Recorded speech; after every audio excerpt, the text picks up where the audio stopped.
back after knocking out a couple of miles. I haven't gotten on the scale yet because, quite frankly, I just haven't wanted to do yet, so I haven't done it. It's going good. I feel good. We got a split training day today. Cardio in the morning. We'll get in the weight room tonight. As soon as Tyler gets out of school, get to the weight room for some strength training. So, split workout day.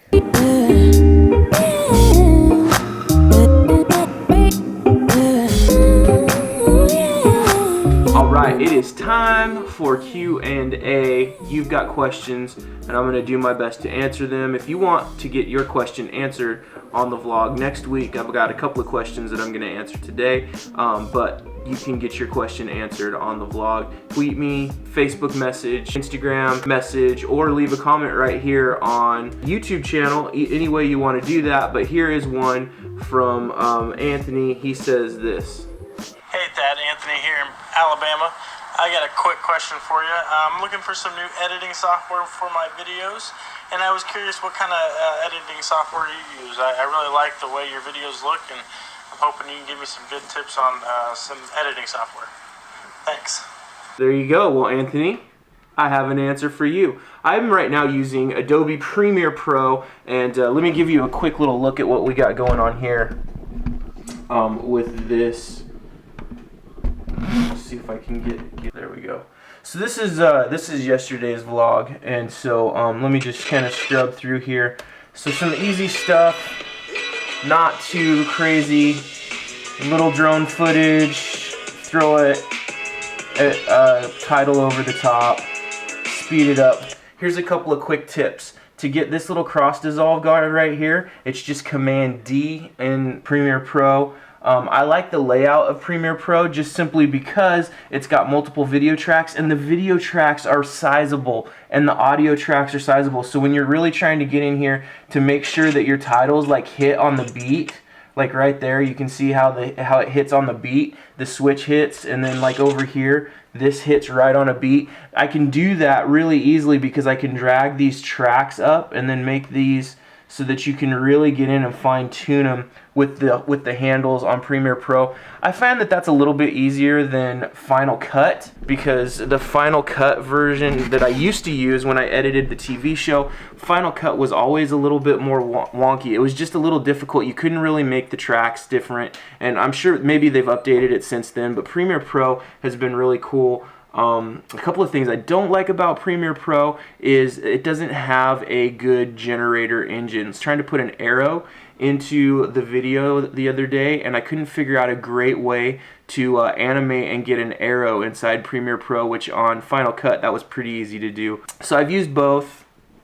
I prefer Premiere Pro right now. I got a great deal on the Creative Cloud, so I have Premiere, After Effects, Photoshop, InDesign. All those things are all included in the creative suite. So I would highly recommend just grabbing that, and it will make you look really great. It'll make your videos pop. And then the other thing I just want to say about creating videos and doing it is make sure, because I've seen a few friends like have produced some promo stuff for their businesses, and that's awesome, and I love what you're doing, and I love how you're creating that video. However, I would just say make sure that your lighting is on point, because no matter what kind of editing software you have, and no matter how good your camera is, if your lighting is bad, you're gonna struggle with getting good video.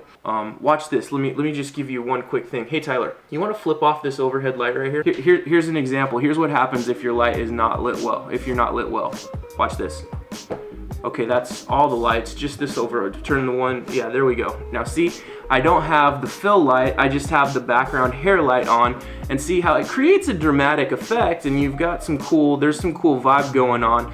But when you light it properly, go ahead and hit my main light. When you light it look at that, it just pops. Everything is so much better. Your colors are more vibrant. You can see the colors in the background and everything just looks so much better when you're lit properly. If it's too dark, doesn't matter what you do in post, you're not going to be able to fix that video. That was a lot of tech and a lot of stuff there on that question. Thanks to my son Tyler, who was my lighting assistant. Tyler, say hi. Hi.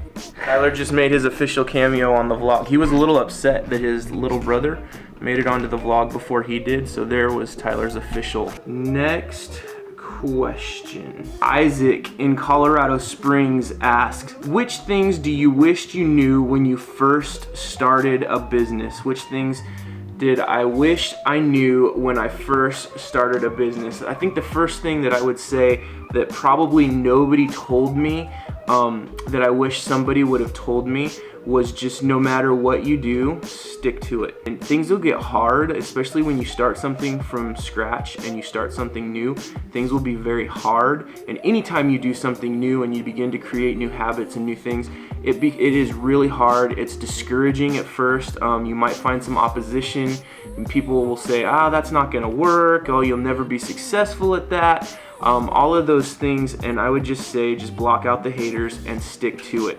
We got to a certain place where I was like, I can just coast and things will be great, and I kind of took my foot off the gas on the motivation to go and continue and push forward. And as I did that, the business definitely declined, and then we had to work twice as hard to get it going back up. If we would have just continued with the momentum that we had when we first started, it would have helped us exponentially as we tried to grow past where we were. Anytime you start something new, just know there's going to be difficulty, there's going to be opposition, there's going to be naysayers and haters, but stick to it. Never give up. That's going to do it for question and answer. Next week we'll have another Q&A time.